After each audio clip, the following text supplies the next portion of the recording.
Hey guys, it's Chloe. Welcome back or welcome to my channel. If you are confused or want to know how to properly use the built-in auxiliary switches inside the cab of your Tacoma or 4Runner, and or got harnesses that look like this with your vehicle and aren't fully sure how to use them, well, today I did my best to figure it out. In today's video, I want to give you a comprehensive guide on how to leverage those built-in aux circuits so that you can easily power aftermarket accessories like light bars, side shooters, compressors, you name it, all in a relatively simple way with minimal effort. So for example, I can press one of the auxiliary switches that powers on my ditch lights, and I'm going to show you how to do the wiring and lighting install from scratch. Anyways, what's cool about utilizing these switches and these circuits, aside from the fact that there's minimal wiring, it's all pretty much plug and play with these harnesses. I like that it makes the installs safe if you use the circuits as intended. And by that I mean the only thing that you can really get incorrect is using an improper sized fuse, but we'll explain that. Otherwise, the way these switches work is that they only power on when the ignition is on. That way you don't drain your battery, and Toyota actually, as you can see, put built-in LED indicators when those specific switches or accessories are powered, and under the hood they actually regulate these circuit systems as well. So if your battery voltage becomes too low, the auxiliary switch system may automatically turn off. I think that's a pretty cool built-in feature. In all honesty, I applaud Toyota for building in these circuits, because if you've been watching my channel for years and have seen some of my wiring videos just to install cube lights or cameras on a factory style switch, there is so much custom work that has to go into like building your own fuse block, installing your own relays, feeding wires into the engine bay, and you start to get space limited, and there's potential for more things to go incorrectly, like using the wrong gauge wire and having to tap into a circuit with those out of circuits. None of that is the case now, and you only really need your accessory, which today are going to be these Rigid D SS Series Pro side shooters plus mounts from SDHQ, the OEM Toyota wiring harnesses, part numbers PT948-35402 or PT948-35450, which came with my truck. You'll also need some small wiring accessories like bullet connectors and appropriate wiring tools like strippers. I do want to note real quick that I have a 2024 Tacoma, the first year of the 4th generation, and I heard some rumors, although I don't know if they're true, that in 2025 and up Tacomas at least, Toyota changed their wiring. Just know I am making this video based off of the truck I have,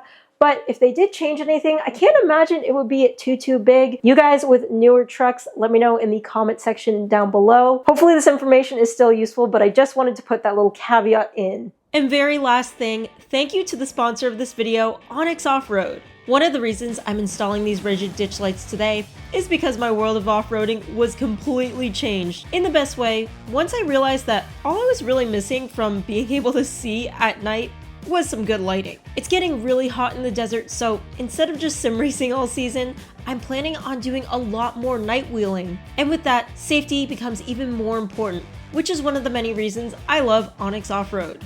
I can pre-plan my trips by checking the cell coverage layer to see where in the desert I'm going to lose service. I can actually stay on the trail by downloading offline maps beforehand, and if I see something cool, add a waypoint to save it or just share it for another trip. I have had the Elite membership for a few years now, and it's cool seeing the private land boundary information so that I always know where I stand. So right now, Onyx Off-Road has some of the best deals that I've seen for the year because it's near 4th of July. Honestly, they have a discount code going that's better than my normal one, so I figured it was worth sharing. Code JULY4TH50 gets you 50% off, but only for a limited time. So feel free to check it out while the code is live, but otherwise, back to our wiring project. Okay, so one of the first things to know about are the auxiliary switches on the left side of the steering wheel. If we take a look over here, we can see 3 aux switches. These each have their own circuit that's already built into the Tacoma. In theory, all we have to do is wire our accessory to the corresponding circuit, aux 1, aux 2, or aux 3, and we can easily control it. Now, each of these circuits is built a little bit differently. Now, I'm going to label them in different colors on the screen, and hopefully you'll understand why in a little bit. But aux 1 is fused to 15 amps. That's gonna be our black circuit. Aux 2 is fused to 10 amps, and that's gonna be our green circuit. And aux 3 is fused to just 5 amps. that's going to be our white circuit. In my manual, I found this information on page 490. Now, let's take a look at our two provided OEM wiring harnesses. Now, Toyota's intention with these two harnesses is to not use them in conjunction. So you're using one or the other. You're either using 35450 or 35402. So what's the difference? They both have connectors that plug into the truck and exposed wires that correspond to completely separate aux circuits. Let's start with this guy, the 35402. As you can see, it only has one side that has a factory connector on it.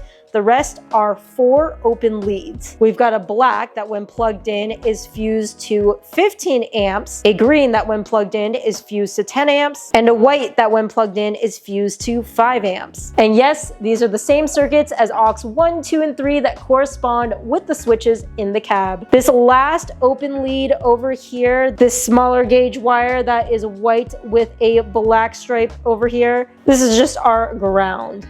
Now moving on to the other pigtail harness, the 35450 now. You can see this one has 2 gray factory connectors instead of 1. And unlike our last one, it's got 3 open leads. So we've got a green that's fused to 10 amps when plugged in, a white that's fused to 5 amps when plugged in, and like the last harness, this one also has a ground wire that is white with a black stripe. Now, if you're curious about our 15 amp black circuit, you can see there is a black wire over here, but now it's going to a connector. Now, this indeed is our 15 amp circuit, but it's not open, and here's why. If you're using this harness, it actually brings the 15 amp aux 1 black circuit into the back of the truck instead of having the black wire exposed in the engine bay like with our other circuits. This is useful if you're running accessories in the back like chase lights or compressors. That's the difference between the two Toyota harnesses. One provides all 3 circuits up front, the other provides 2 up front and 1 in the back. So where do you plug these in? There are options on where you can connect these harnesses up to, either in the engine bay, connector A, or in the cab, connector B. These locations are labeled again on page 490 in the manual. Connector A is going to be right here in the engine bay on the driver's side, right next to the windshield washer fluid reservoir. Wow, that's a tongue twister. Anyways, you can see it's open right down there. And connector B can be found on the driver's side on the inside of this panel, which you can easily remove by first removing this floorboard over here. I typically just lift and pull up. Sorry, my truck is so messy. I'm gonna clean it tonight once it gets cooler. Once this piece is separated, to remove this panel piece, you can see in the back corner over there, there is something you can unscrew. It's this piece. Then you should be able to easily pull this panel back, and that'll expose your factory wiring. And also hidden behind this big wire bundle right here is connector B.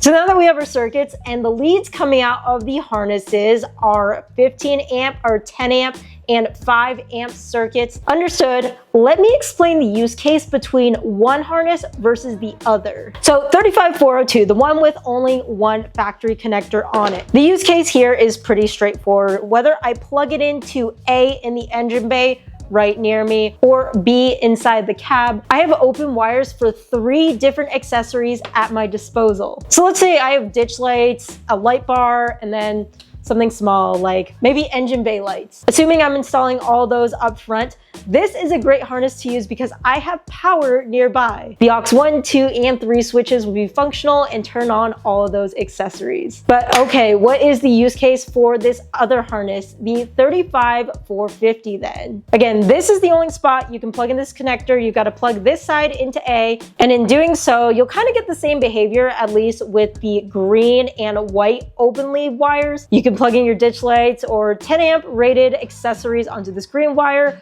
5 amp rated accessories onto this white one, and boom, those will be automatically already connected to AUX 2 and 3, so your switches will turn on those accessories. But this end of the harness with the single black wire, which in reality is the AUX 1 15 amp fuse circuit, plugs into another connector nearby in here, connector C, and that in fact routes power all the way to the back of the truck. Underneath on the driver's side of the truck, you can see there's a series of connectors. C is actually wired to this one over here and it's capped, but what you can do is you can pull that cap off by pressing down on this tab and slowly pulling off. And you can see you've got another open lead here. And Toyota calls this connector D.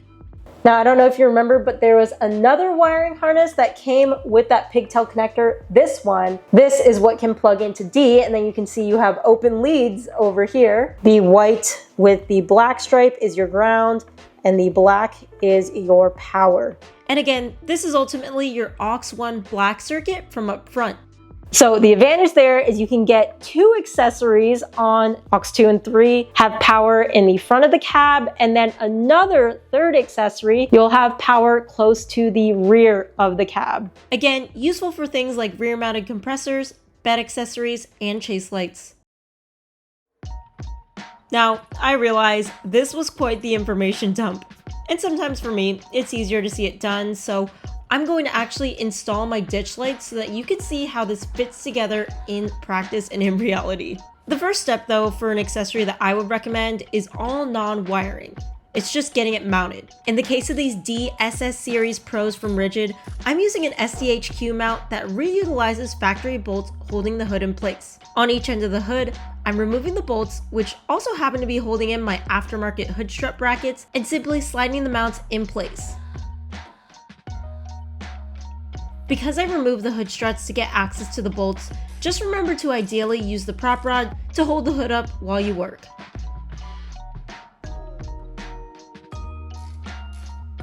Once I put the brackets on and hood struts back in place, I'm just making sure everything clears by opening and closing the hood fully. Rigid provides all of the mounting hardware in their kit, so I'm just following their instructions to bolt on the mounts.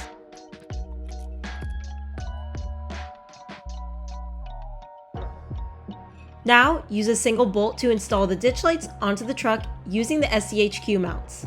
And actually, I posted a YouTube shorts of me doing this install, and several of you mentioned I actually have these mounts upside down.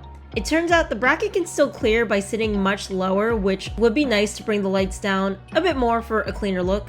So maybe just make sure you have the orientation you like, because now I'm going to have to unbolt the hood again.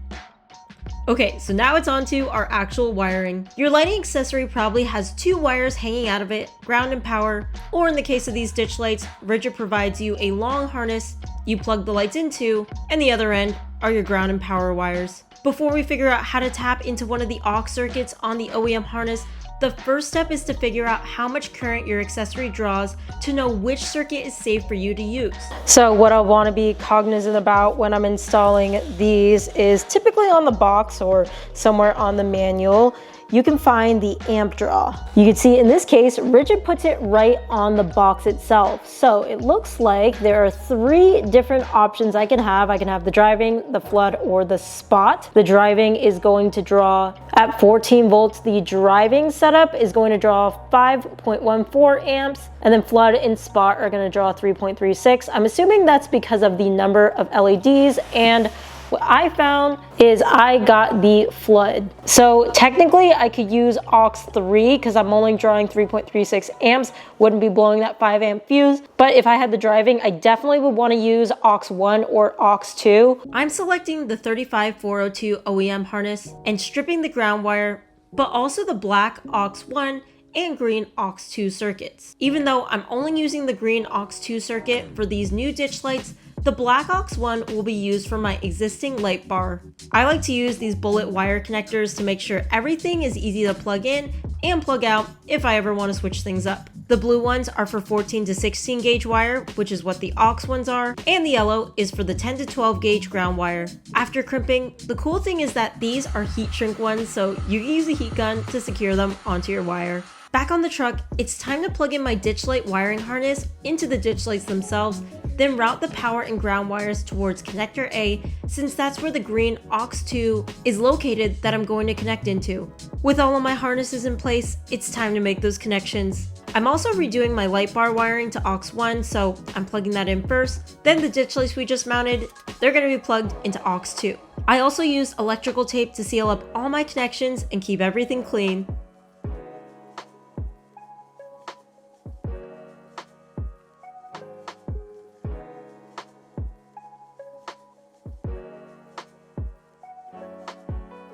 I hope you found this video helpful and feel more confident about wiring up whatever accessory you'd like to your Toyota. Feel free to leave questions in the comment section and I'll do my best to respond. Happy modding!